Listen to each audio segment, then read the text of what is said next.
ルアーフィッシングには日常で得ることのできない感動が詰まっている。初めて手にした1尾は手足が震えるほどの衝撃と感動を与えてくれることでしょう。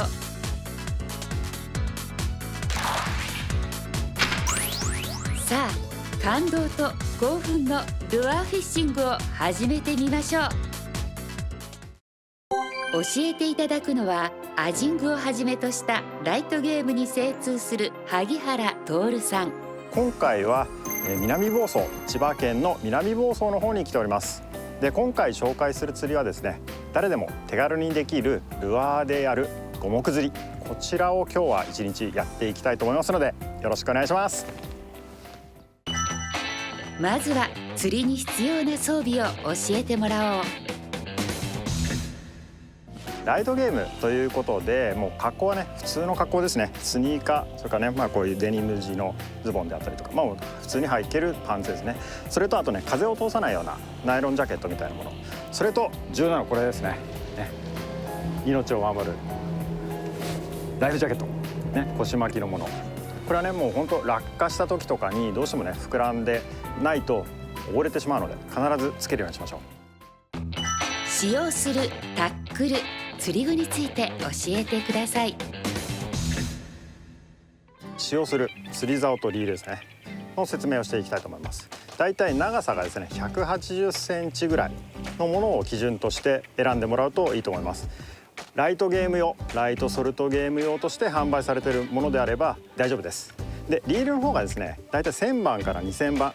今回ね、投げるもの糸も細いので、だいたいそれぐらいのね、小さいもの、大きくても2000番ぐらいのものを使うようにしましょう。で、糸ですね、こちらは今回はフロロカーボンを使います。太さの方がだいたい1ポンドから2ポンドクラス。なるべく細いものを選ぶようにしましょう。使ってもギリギリ3ポンドぐらいまで、それぐらいと思って選んでもらうといいと思います。次は使用するルアー、ワームについて。エントリーセット、それ今回持ってきました。アジ用、メバル用、カサゴ用、あとね、五目釣り用。今回は明るい時間ですので、カサゴと五目釣りね、この2つだけを持っていこうと思います。堤防釣りでのポイント選びはどんなところがいいのだろうか。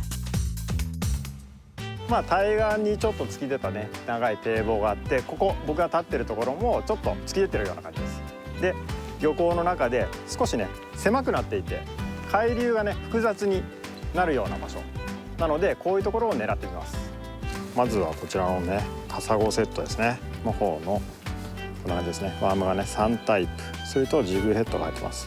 なので最初はそうですね、このピンクから選んで使ってみたいと思います。ワームのセット方法を教えてください。まず針を持ちますね。それでワームのここ真ん中部分に最初プスッと刺します。この状態ね。それでなるべくワームと針が曲がらないようにまっすぐ刺します。ブスブスっと、刺して抜いていく。この辺、こういう状態ですね。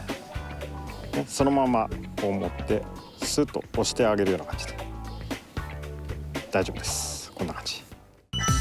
とても重要となるキャスティングをマスターしよう。まずはですね、このリールの握り方、だいたい僕の場合はこの小指もしくは中指と薬指の間、リールを挟みます。それで糸を人差し指でつまんでベールを起こします。そうすれば糸がちゃんと止まってますよね。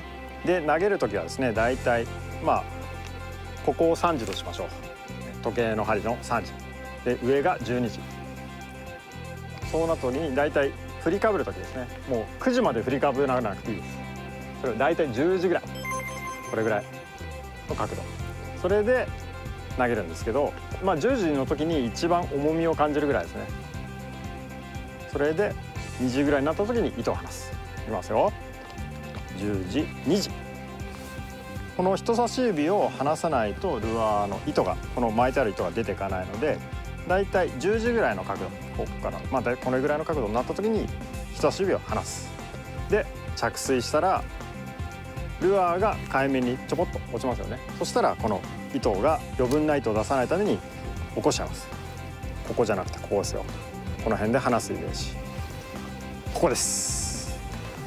反復練習でスムーズにできるようになろう。さあここからは実際のフィールドで魚を狙ってみよう。こんなタックルで始めていくよ。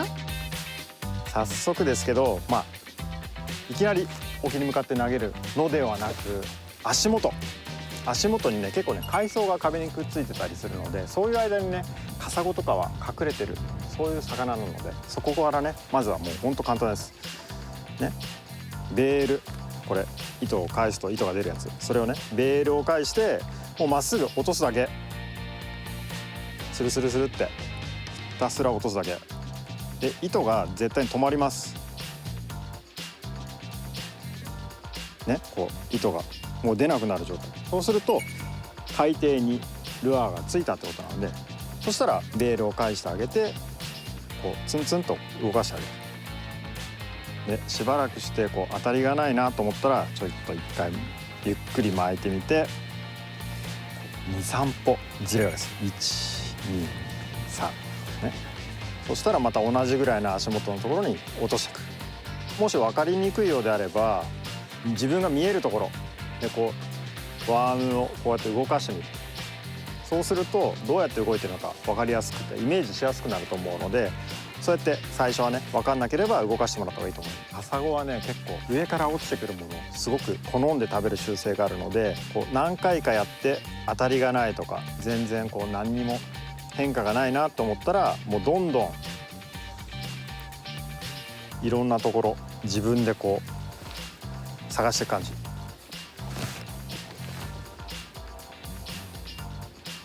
でこの釣り方はですね、粘りが全く不必要です。もう同じところでこう当たりがない中でずっと同じことやってても魚がいないっていう判断で大丈夫です。なので当たりがなければ自分で移動しちゃった方がいいですね。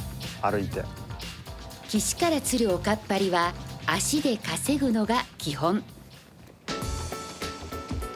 カサゴはねもう本当一年中狙える、もう本当ライトゲームをこういうねお手軽な釣りのもう味方的な魚です。でね美味しいの。カサゴね結構ね唐揚げにしたり、あとはね味噌汁の中にねこうあら汁みたいにして食べたらもうすると美味しい魚なので、時期的にはねやっぱね冬身が締まる、水温が引き締まった冬から春までが一番やっぱ美味しいですね。今度は内側の壁際を狙っていくよ。海藻茂ってるとことかいそうなのにな。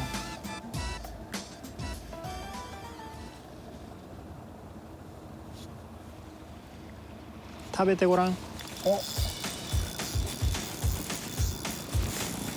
よしよし、来た。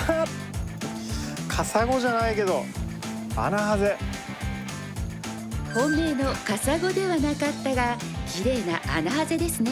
いやアナハゼでしたけどね、カサゴ狙っててね、こういうねライトゲームなのでいろんなこういう遊んでくれる魚釣れます。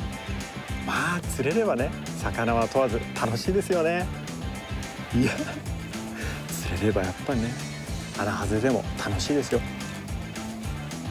簡単に釣ることができるのがライトソルトゲームの魅力。